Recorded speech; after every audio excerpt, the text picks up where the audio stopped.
Welcome to This Just In, the show bringing you the latest advancements in healthcare, strategy, innovation, and public policy. And now, for the fastest voice in healthcare, here's your host, Justin Barnes.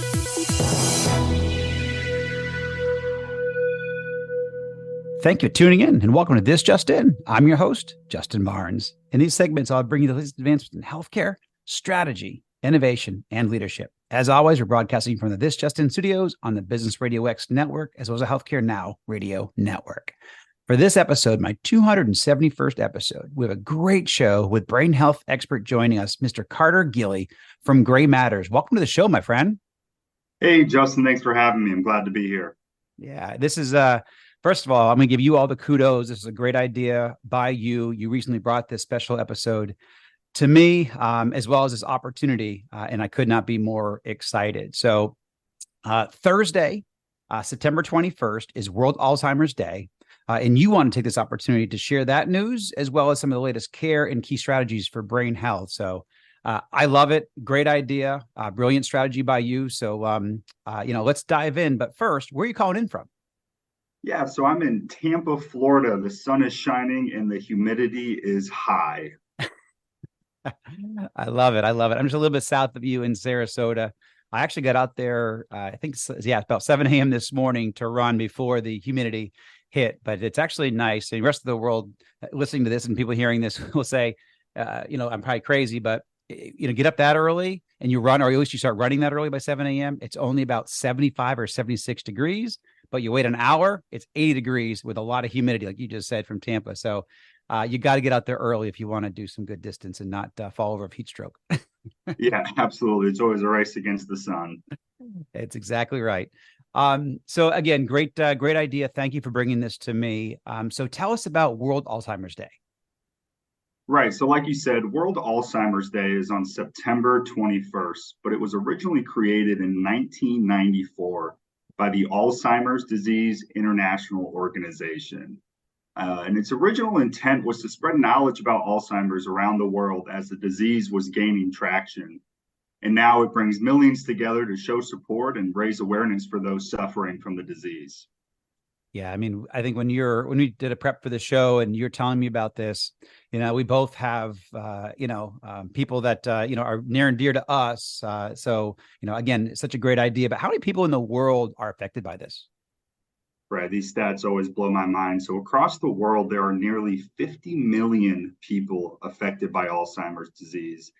And in the US, that number is almost 6 million. But by 2050, that number is projected to reach at least 13 million people in the United States with Alzheimer's disease.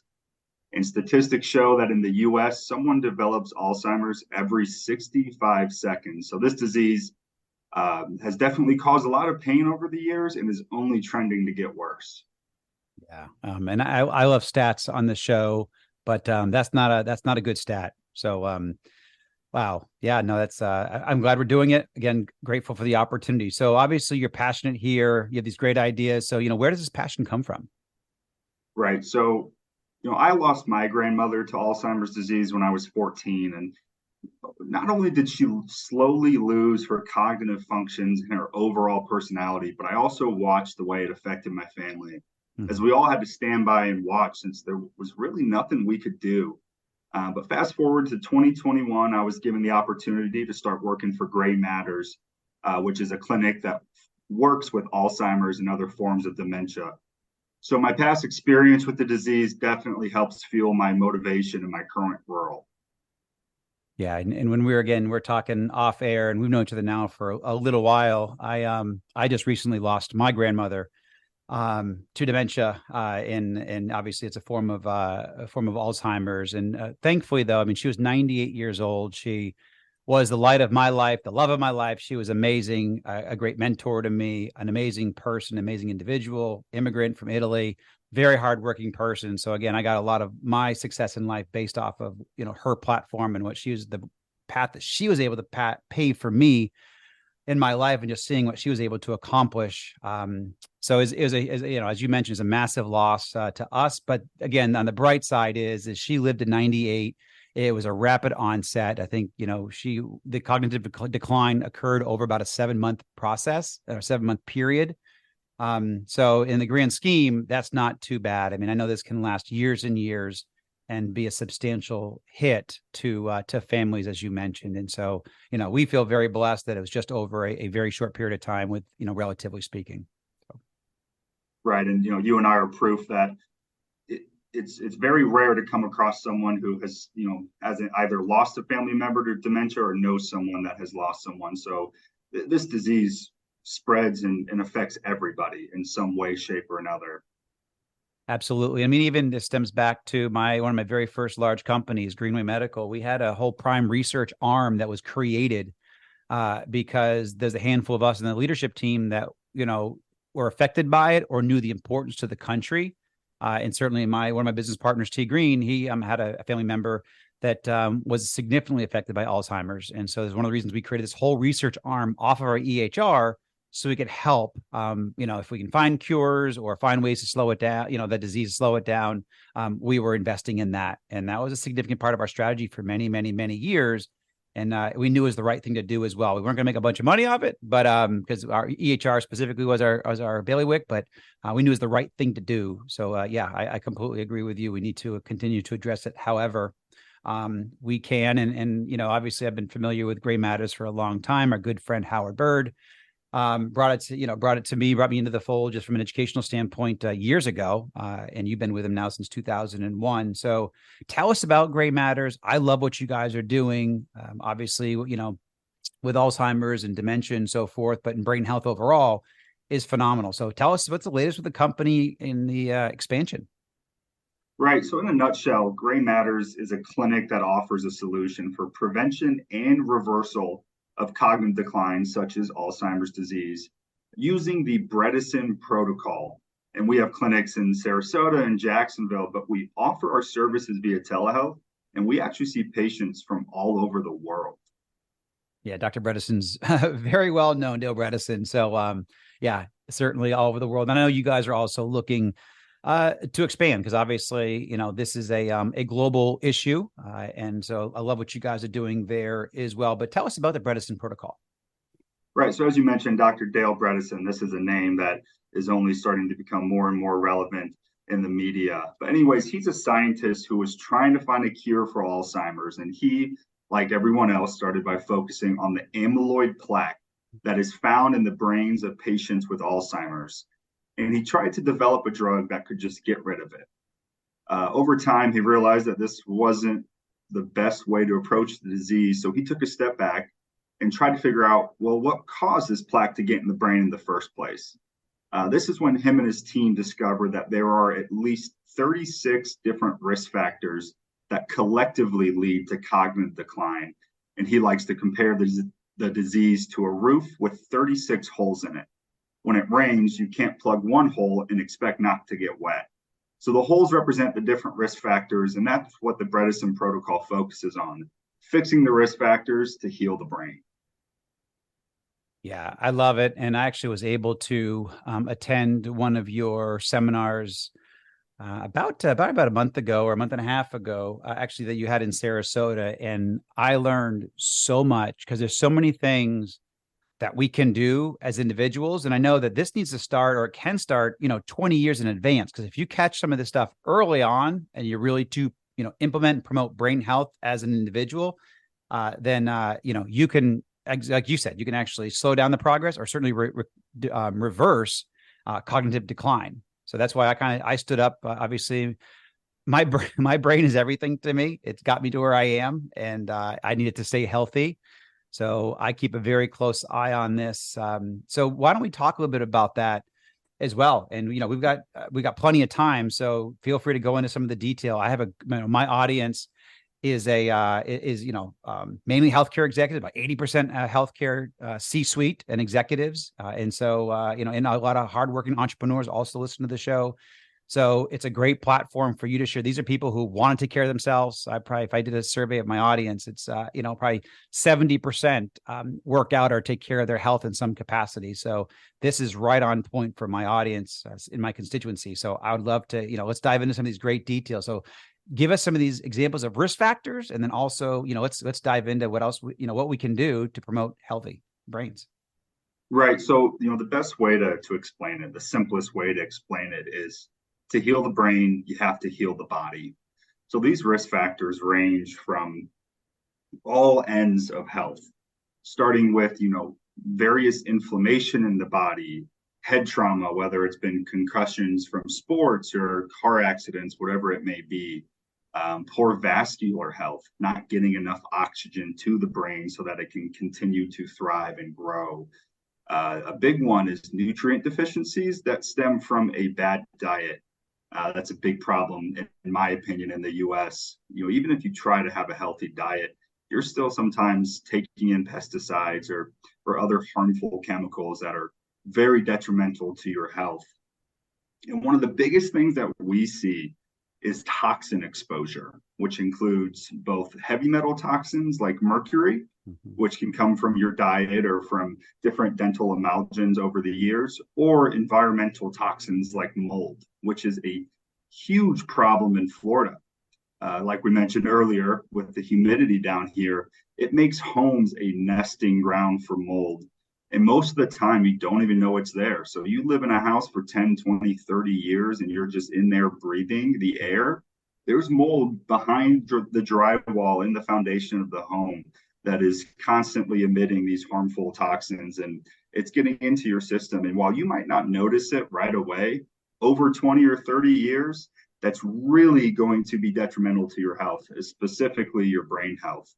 So that's what the Bredesen protocol focuses on, is identifying these risk factors, which is done through a simple blood test, and then developing a personalized care plan. So, okay, we found out what's going on, what's causing it, or what could cause problems down the road.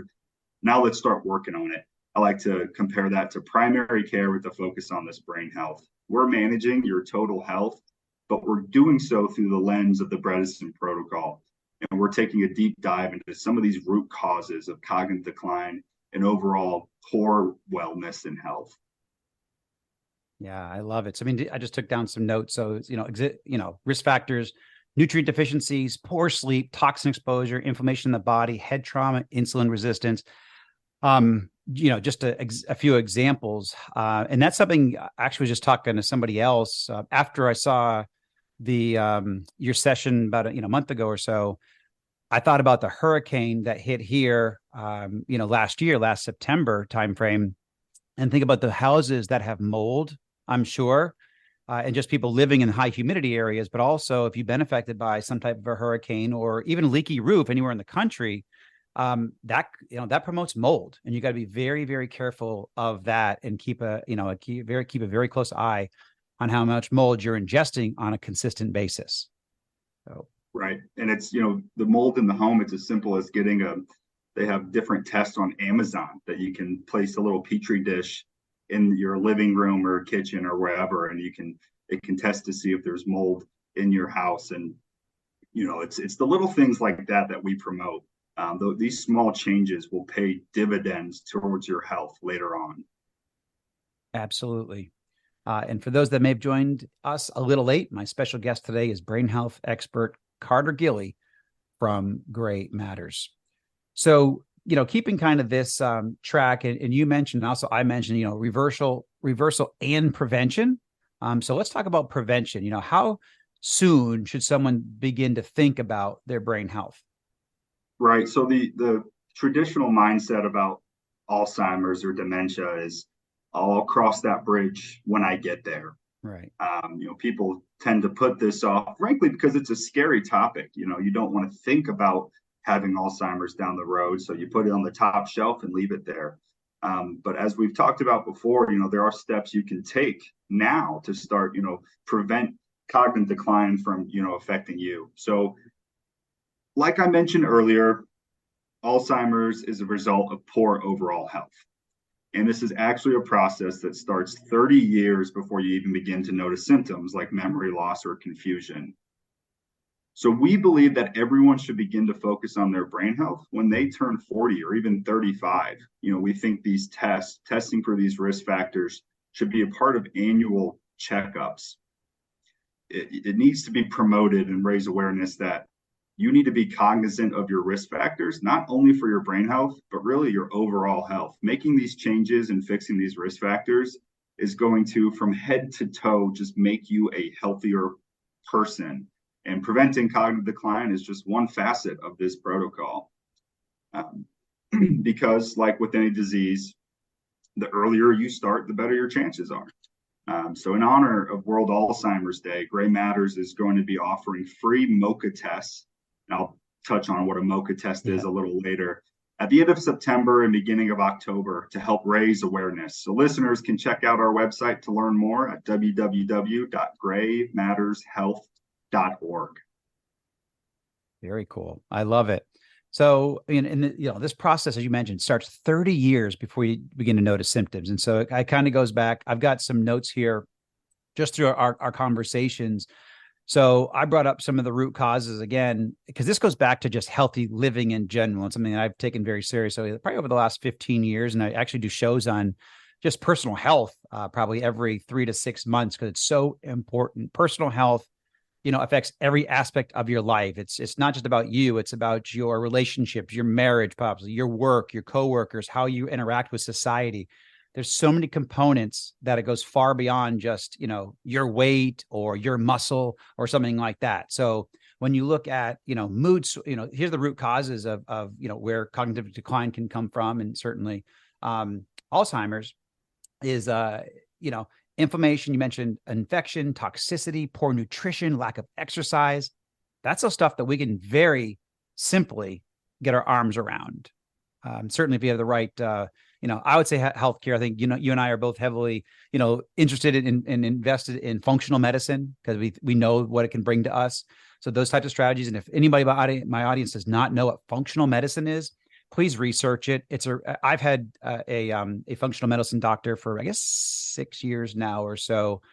I have a couple of investments in that area just because I believe in it so much. It brings so much opportunity to my life and just health and just happiness and joy and physical fitness, about having a doctor and a care team that really cares about, you and looks out for you on a consistent, proactive, not reactive basis. Our entire healthcare system is based on a reactive basis. And if you put a proactive strategy in place, you can save a lot of money. I don't want to, speak out of term. I spend a lot less than most people do on their annual healthcare because I take a proactive strategy and I don't wait for something to go wrong and it's extremely expensive to fix. So those kind of things, I just want to take a moment to, focus on that. I spoke, a lot of my show is focused on personal health, but yeah, I think what you're doing here, Carter, and with World Alzheimer's Day and what you're doing with Gray Matters is such a benefit to our society overall.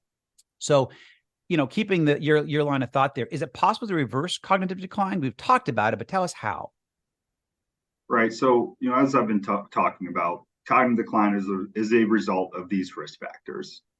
And so it is possible to treat these risk factors and not just slow down progression, but actually reverse it and bring back cognitive functions. So with a patient with cognitive decline who has been diagnosed with Alzheimer's or dementia, we can still do these blood tests and figure out what their risk factors are and figure it out. Okay, they've been diagnosed dementia or Alzheimer's because of these problems. So we can start making these changes, start implementing these care plans, but it's not an easy task. The brain is an extremely complex organ, so there's no such thing as a silver bullet to fix it.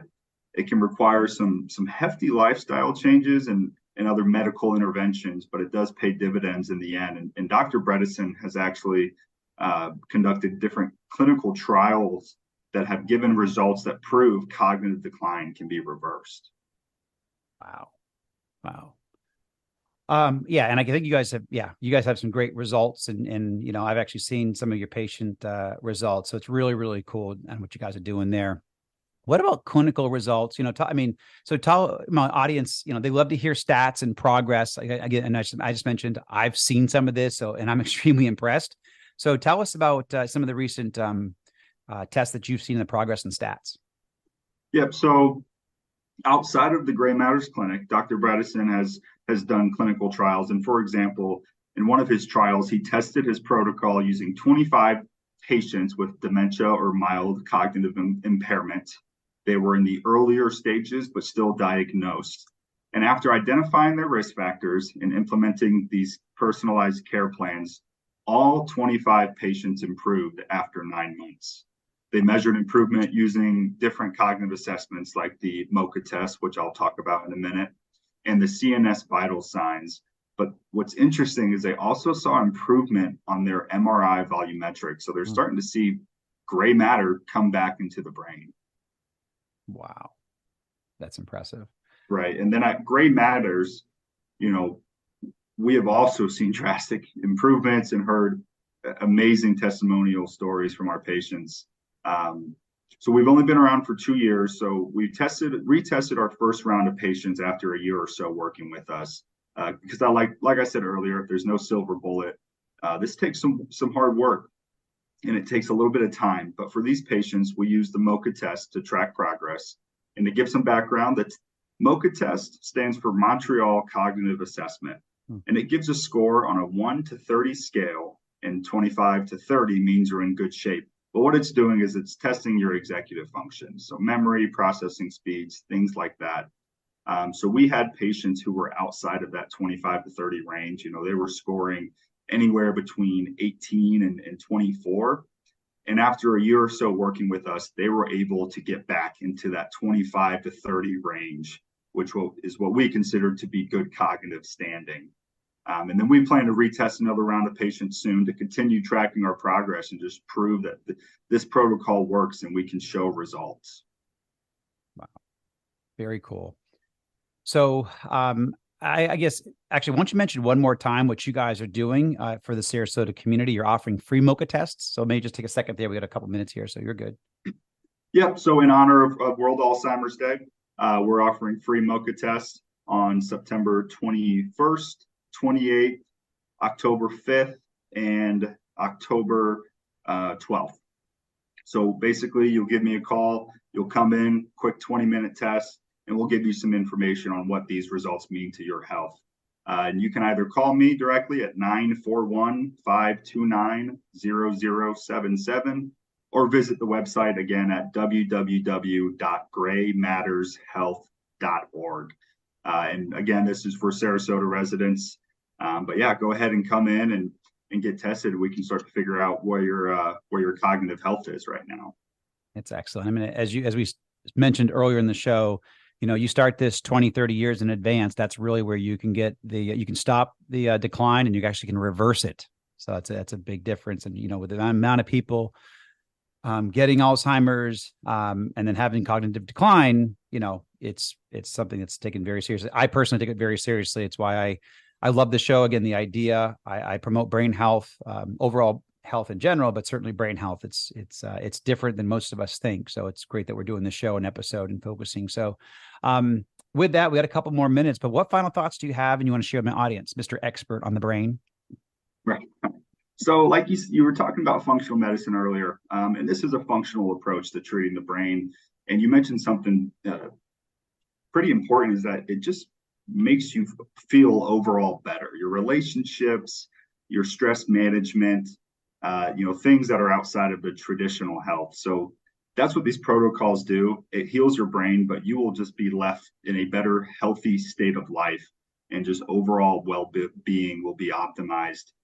So that's what we're promoting at Gray Matters. We want to make you feel your best and make sure that you can maintain and optimize your brain health for a longer and more independent life. Love it. Congratulations. It's excellent. And obviously, as we mentioned a couple of times, if you're experiencing, any cognitive decline, you can stop it and you can reverse it. It just takes a great process like the President protocols to do that. And it's, again, I'm grateful that you brought this show opportunity to me. I'm glad we could talk about it on air, get the message out there. World Alzheimer's Day, September 21st.